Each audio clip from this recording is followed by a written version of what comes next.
আওয়ামী লীগকে নিষিদ্ধের দাবিতে কফিন মিছিল, নিবন্ধন বাতিল না হলে নির্বাচনে বিশৃঙ্খলার শঙ্কা নাগরিক কমিটির, ভোটের আগেই গণহত্যার বিচার ও সংস্কার চায় জামাত।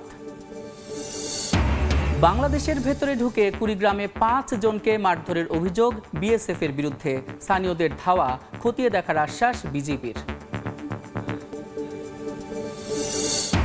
মহিমান্বিত ভাগ্য রজনীতে ইবাদত বন্দেগীতে মুশকুল ধর্মপ্রাণ মুসল্লিরা, পরিশুদ্ধ জীবন ও পাপ মোচনের প্রার্থনা, মহান আল্লাহর নৈকট্য লাভের আশা।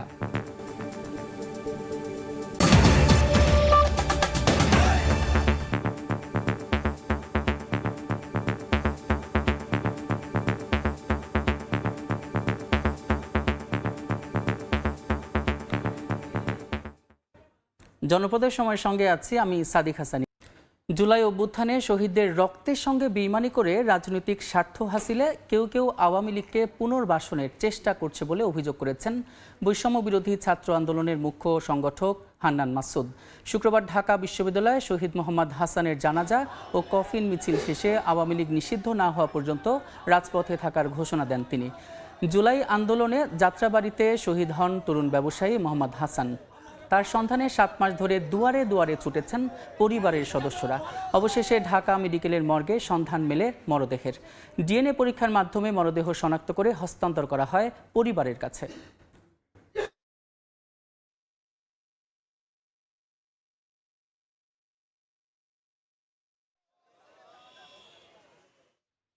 আওয়ামী লীগের নিবন্ধন বাতিল না হলে নির্বাচনে বিশৃঙ্খলা তৈরি হতে পারে বলে শঙ্কা প্রকাশ করেছেন জাতীয় নাগরিক কমিটির আহ্বায়ক নাসির উদ্দিন পাটোয়ারি।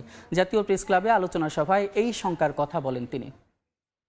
আওয়ামী লীগ যে ব্যানারটি রয়েছে, খুনের দায়ে গণতান্ত্রিক প্রক্রিয়ায় তাদেরকে বাংলাদেশ সরকার যারা রয়েছেন তাদেরকে বলবো দ্রুত গতিতে তাদের নিবন্ধন বাতিল করুন।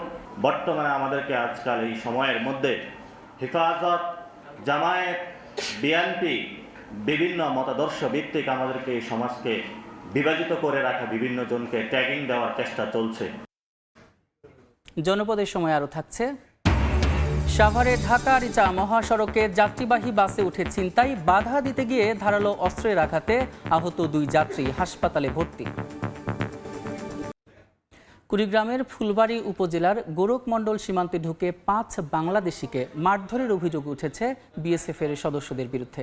স্থানীয়রা জানান, বিকেলে বিএসএফের নারায়ণগঞ্জ ক্যাম্পের সদস্যরা 931 নম্বর পিলারের পাশ দিয়ে বাংলাদেশে প্রবেশ করেন।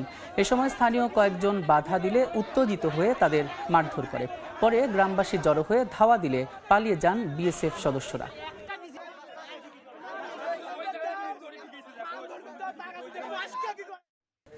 আজ পবিত্র শবে বরাত বা সৌভাগ্যের রাত। মহিমান্বিত ভাগ্য রজনীতে ইবাদত বন্দেগীতে মশগুল ধর্মপ্রাণ মুসল্লিরা।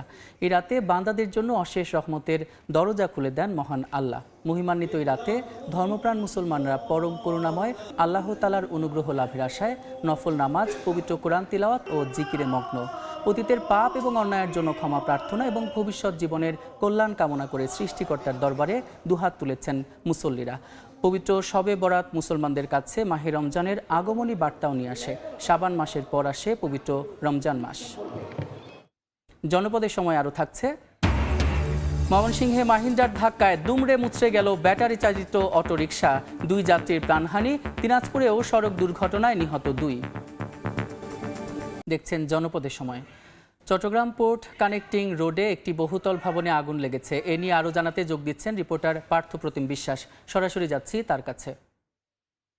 সেই ক্যারেটের আগুন থেকে কিন্তু পার্শ্ববর্তী যে আমরা দেখছি যে বড় বড় ভবনগুলো রয়েছে, সেই ভবনেও কিন্তু আগুন ছড়িয়ে পড়েছে এবং এই মুহূর্তে এলাকার যারা সাধারণ মানুষজন রয়েছে তারা সবাই মিলে কিন্তু যারা বাসিন্দারা রয়েছে তাদেরকে কিন্তু নিরাপদে নামিয়ে এনেছে। এবং আপনারা যে জায়গাটিতে দেখতে পাচ্ছেন এটি একটি ক্যারেট রাখার স্থান এবং এই স্থানটিতে কিন্তু আগুনের সূত্রপাত হয়েছে। এবং আপনারা দেখছেন এলাকাবাসী মিলে এবং এলাকার যারা সাধারণ মানুষজন রয়েছে তারা সবার আগে ছুটে এসেছে, তারাই কিন্তু প্রথমে আগুন নিয়ন্ত্রণের চেষ্টা করছে। এবং আপনাদেরকে দেখাতে চাই এখানে যে ক্যারেটের যে গোডাউনটি রয়েছে, সেই ক্যারেটের গোডাউনের পাশে যে উপরে যে বহুতল ভবনগুলো রয়েছে সেই বহুতল ভবনেও কিন্তু আমরা দেখছি আসলে আগুন লেগেছিল। এবং সেই বহুতল ভবনে কিন্তু এই মুহূর্তে আমরা দেখছি সাধারণ মানুষ যারা রয়েছে তারাও কিন্তু আগুন নিয়ন্ত্রণের আসলে চেষ্টা করছে। তবে কিভাবে আগুনের সূত্রপাত হয়েছে, যেটি যখন আগুন পুরোপুরি নিয়ন্ত্রণে আনা সম্ভব হবে, তখন হয়তো আমরা বলতে পারবো আসলে ভবনগুলোতে কিভাবে আগুন ছড়িয়ে পড়েছিল। তবে এই মুহূর্তে আমরা দেখছি এলাকার মানুষের সাথে আমরা অনেকের সাথে কথা বলেছি, তারা আমাদেরকে জানিয়েছে এই মুহূর্তে তারা কিন্তু আগুন নিয়ন্ত্রণে কিন্তু চেষ্টা করেছে। এবং পার্শ্ববর্তী আমরা বেশ কয়েকটি ভবন দেখছি, সবগুলো ভবনে কিন্তু আসলে আগুন লেগেছে এবং মাদ্রাসাতেও কিন্তু। চট্টগ্রাম থেকে আগুনের খবরাখবর জানাচ্ছিলেন সহকর্মী পার্থপ্রতিম বিশ্বাস। এই ছিল জনপদের সময়।